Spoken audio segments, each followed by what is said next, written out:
Pues ya estamos de regreso y nos da mucho gusto recibir aquí en este estudio a Alejandro Encinas, de verdad, coordinador de asesores de Clara Brugada. Gracias, Alejandro Encinas, por estar aquí. Al contrario, Alejandro, Álvaro, me da mucho gusto estar aquí en el estudio.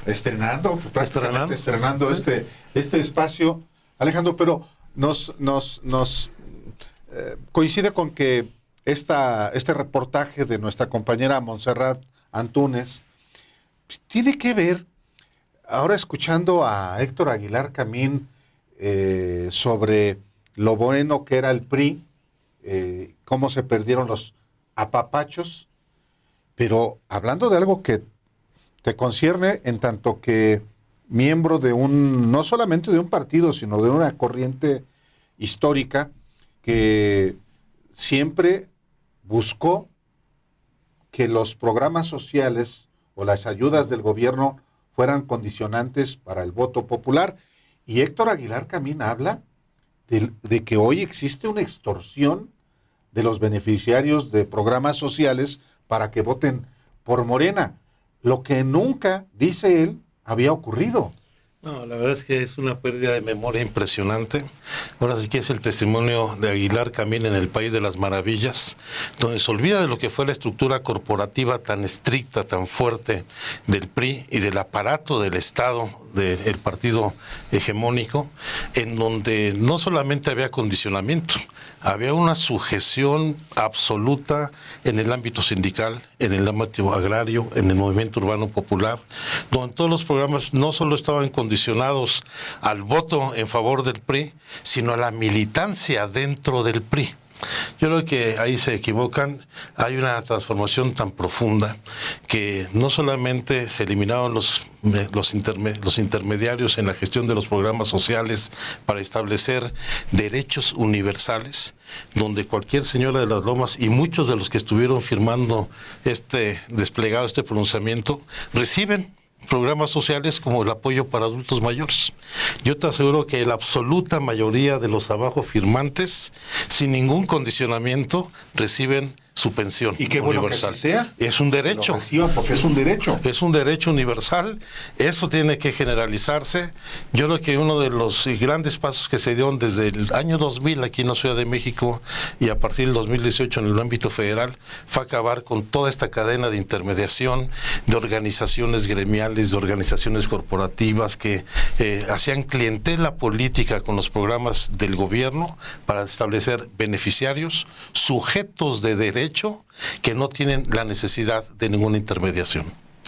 Debe haber una evolución también, por ejemplo, pensaba yo en Roger Bartra, de participar en el Partido Comunista. Usted mismo viene del Partido Comunista Mexicano. O sea, debe ser una evolución, ir abandonando valores, ir abandonando principios, Alejandro. Yo creo que es una involución.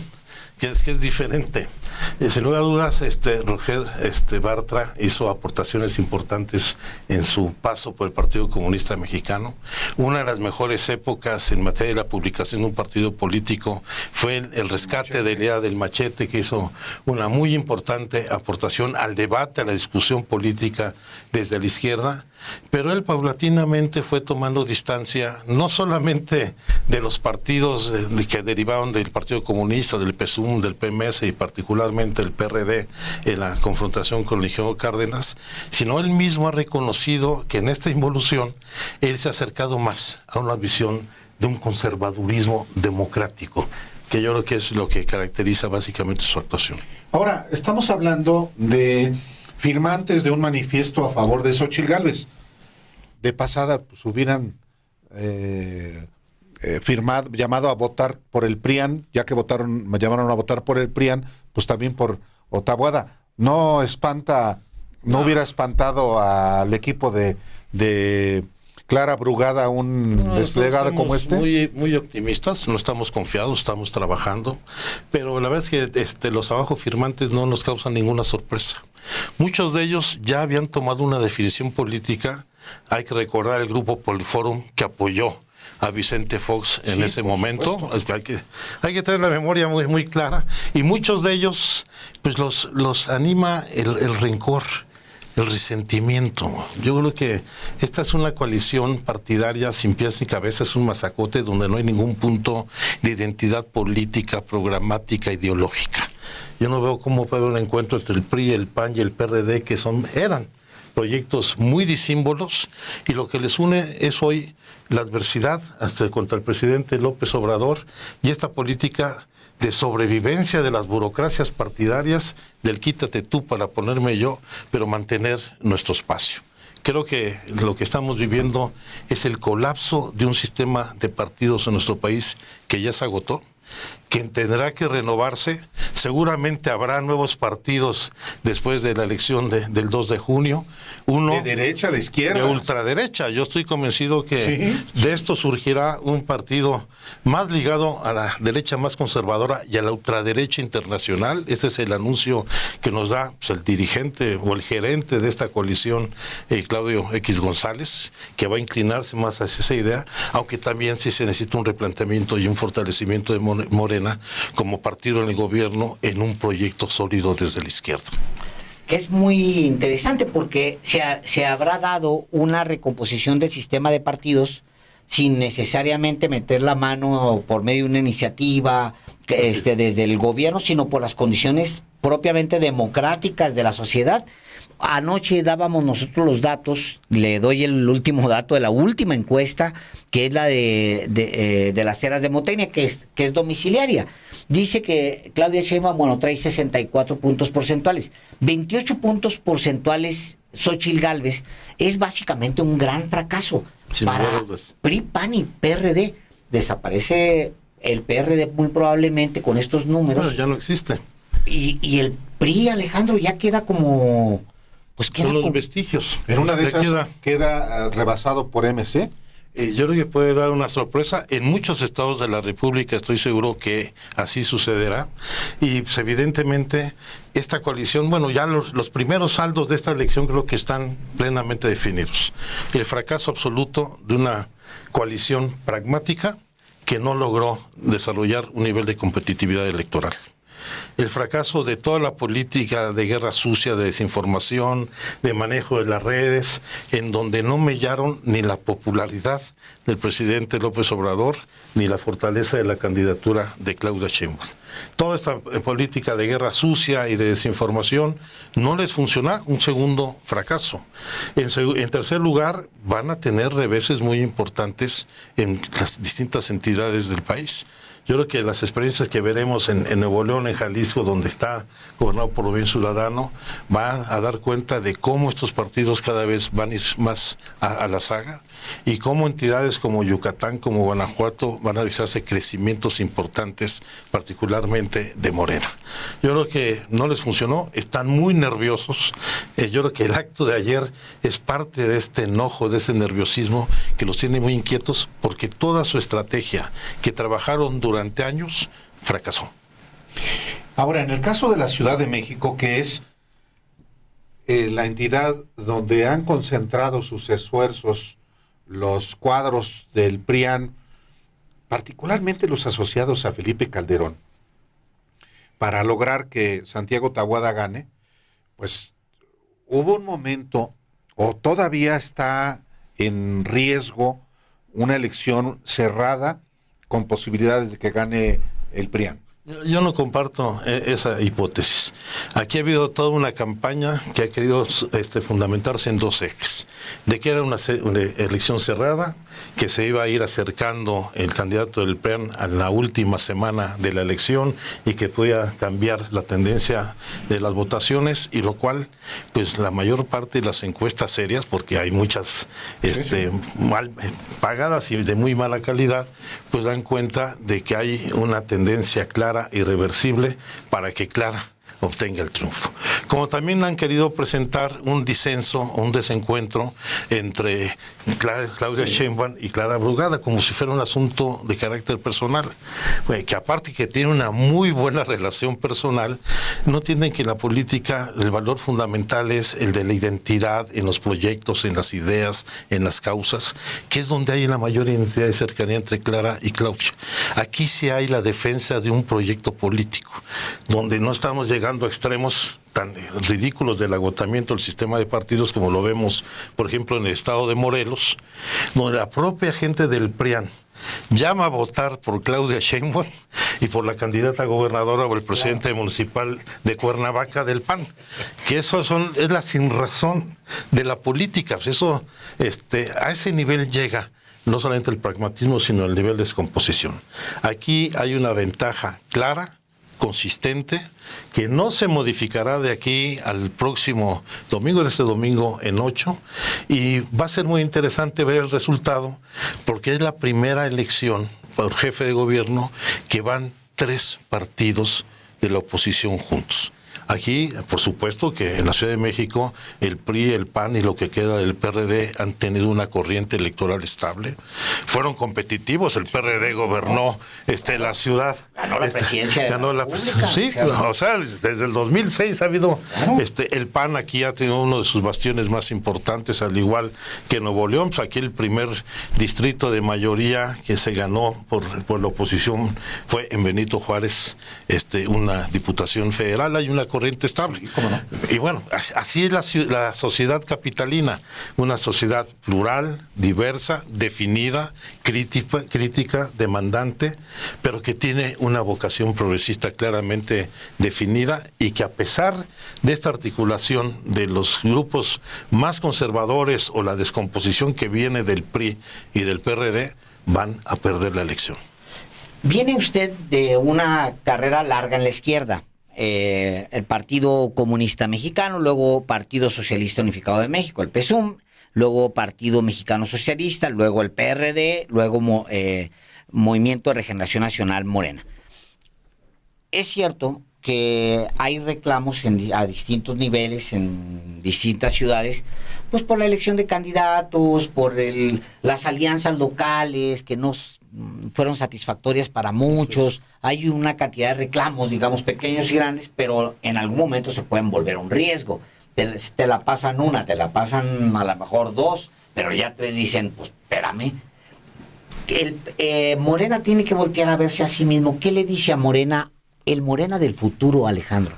Yo creo que Morena tiene que entrar en un proceso de reflexión y de renovación muy profundo, en donde debe de articularse un partido con una organización territorial democrática, donde sean los militantes del partido de su organismo de base, su comité municipal, estatal, que tengan espacios para ejercer sus derechos partidarios y evitar que se reproduzcan las prácticas que llevaron pues a la disolución prácticamente del PRD, que no solamente eran las corrientes políticas, sino los grupos de interés ligados a gobernadores, a presidentes municipales, a caciques locales, para que no reproduzcamos esa práctica.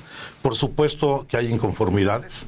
A mí muchos candidatos no me gustan, también lo digo con toda claridad, no los veo como parte de este proyecto, creo que es parte de esta alianza transitoria, compañeros temporales de viaje, pero sí necesitamos fortalecer una estructura que le dé el espacio que merecen quienes han construido este proyecto desde abajo en todo el territorio nacional. Tú ya fuiste jefe de gobierno, Alejandro, en la parte final del sexenio de Andrés Manuel López Obrador. Te tocó enfrentar la elección y el conflicto postelectoral en el 2006. El desafuero, naturalmente. Luego, el inicio de un gobierno. Tú estabas para el Congreso de la Ciudad de México y vámonos para ser subsecretario de Gobernación. La Ciudad de México la conoces bien.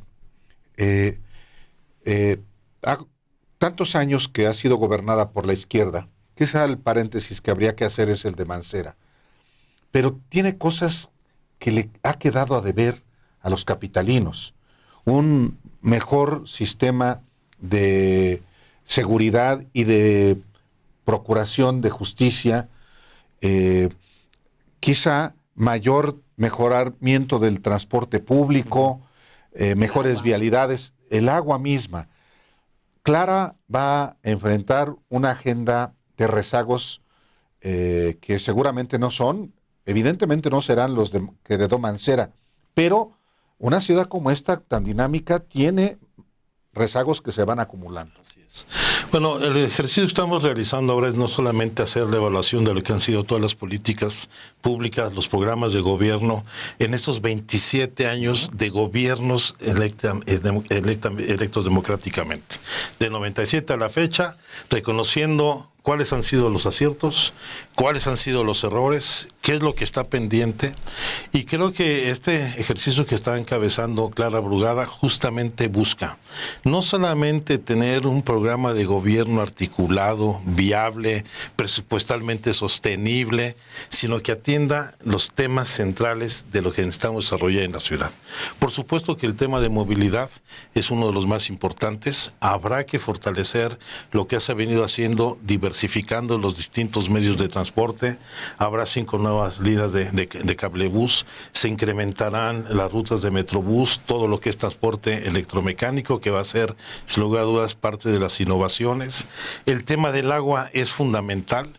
No es un asunto que pueda resolver solo el gobierno de la ciudad, o no le compete solo resolverlo, porque en primer lugar es un tema de carácter federal, es un tema que requiere una solución de carácter metropolitano, que involucra no solamente al Estado de México y a la Ciudad de México, sino también de manera importante al Estado de Morelos, particularmente por todo el bosque de agua que permite la recarga de los acuíferos, y tendrá que hacerse un rediseño total de la gestión hídrica de la ciudad.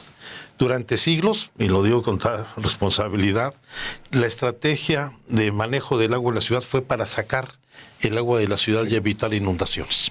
Desde el Tajo de Nochistongo, que se hizo en la época de la colonia, el Gran Canal con Porfirio Díaz, la desecación del lago de Texcoco con el general Cárdenas, la construcción del drenaje profundo, todo fue para sacar el agua que ya teníamos en la ciudad.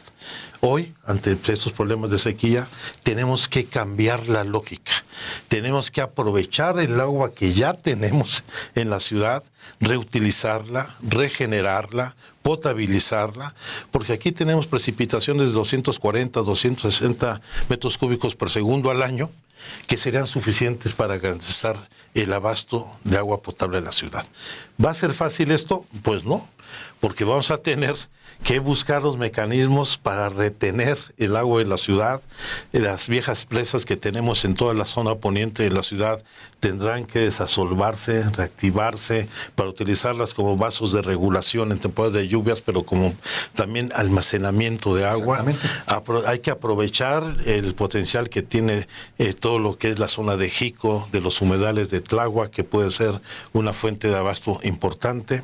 Mejorar nuestros sistemas de tratamiento y de reuso para poder potabilizar el agua y reutilizarla, como está sucediendo ya en muchas partes del mundo, lo vemos incluso en California, en los Estados Unidos. Y pues los temas de seguridad, por supuesto que sigue siendo la demanda más sentida.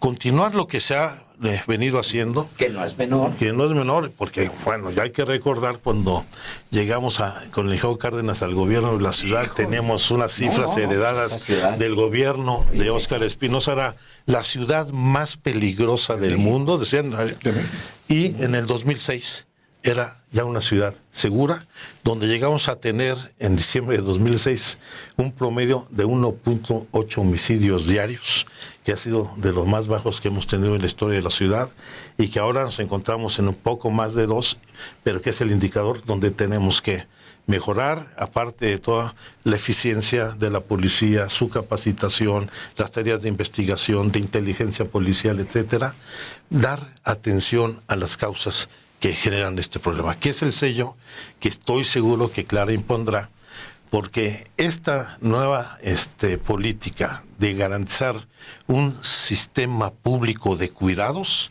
pasa de atender las causas fundamentales que han derivado en la violencia y la inseguridad. La ciudad nunca ha sido tampoco tan facilita. Yo publicaba en términos de electorales. No se han ganado. No. Siempre ha sido. Yo publicaba, por ejemplo, los datos. Andrés Manuel gana con 3 puntitos. Así es. O sea, y si sumamos a Santiago Krill, que tenía 33, y 22 de Silva Herzog, pues estamos hablando de 55 puntos porcentuales que tenían el PRIAN Juntos. en ese momento, juntos.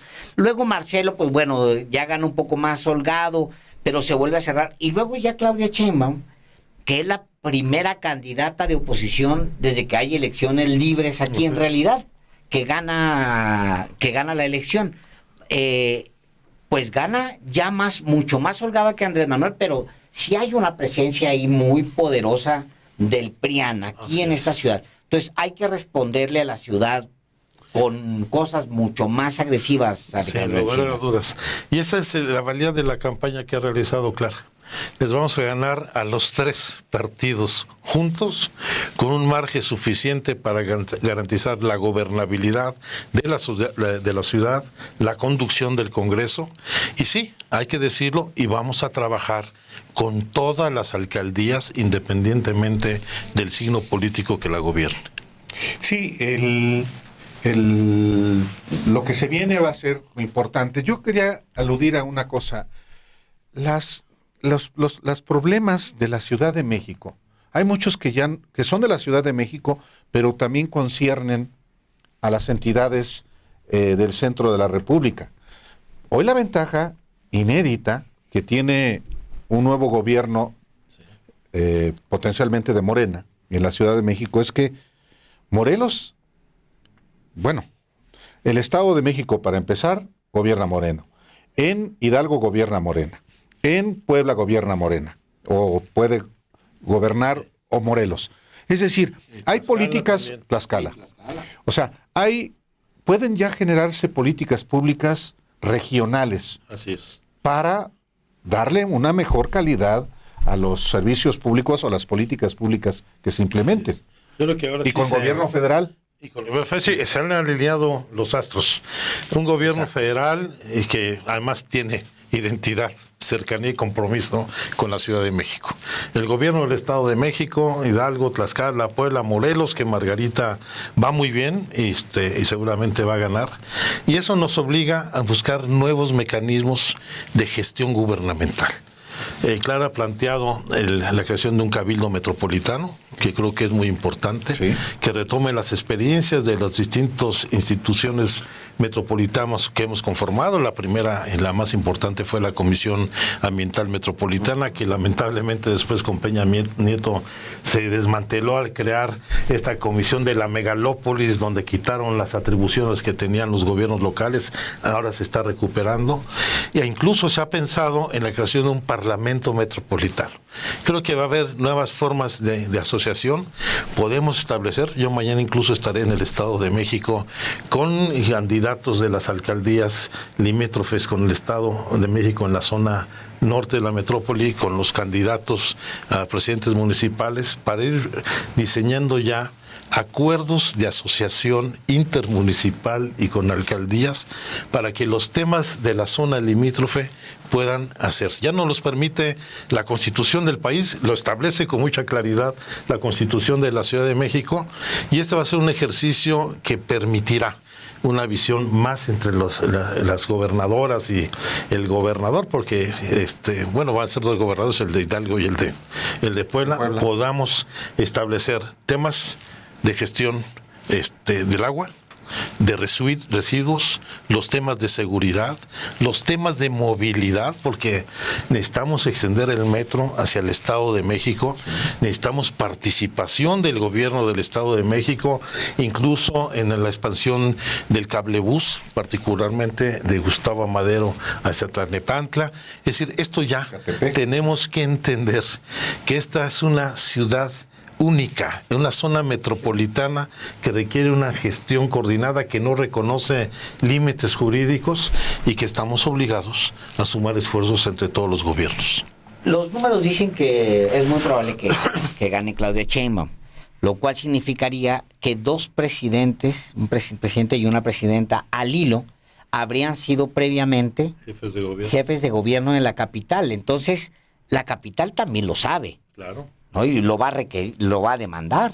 Sin lugar a dudas, pero además esta capital ha sido pues el eje rector de las grandes transformaciones que tenemos a nivel nacional, y tenemos un compromiso y una deuda con la ciudadanía para garantizar que esto continúe, y ahora que haya reciprocidad o mayor reciprocidad entre el gobierno federal y la capital del país, porque también implica un costo el ser la sede de los poderes federales, e implica también responsabilidad por parte del gobierno federal con los asuntos de la gestión de servicios y otras demandas que se tienen en la capital.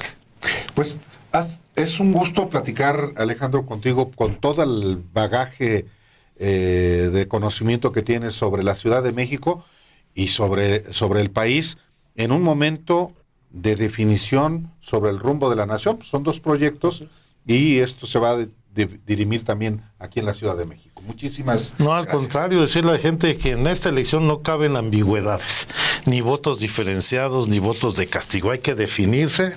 Yo voy a votar por Morena, por todos los candidatos y candidatas de Morena, y que todo el mundo lo haga con libertad. Hay algunos que, pero Pues ni modo. Así son las definiciones. pues sí. Vamos, Alejandro, si te parece, muchísimas gracias. Al contrario, muchas Alejandro gracias. Encinas. Vamos a ver un adelanto de Versus, que hoy martes a las 10 de la noche usted lo podrá seguir aquí en Sin embargo al aire. Gracias.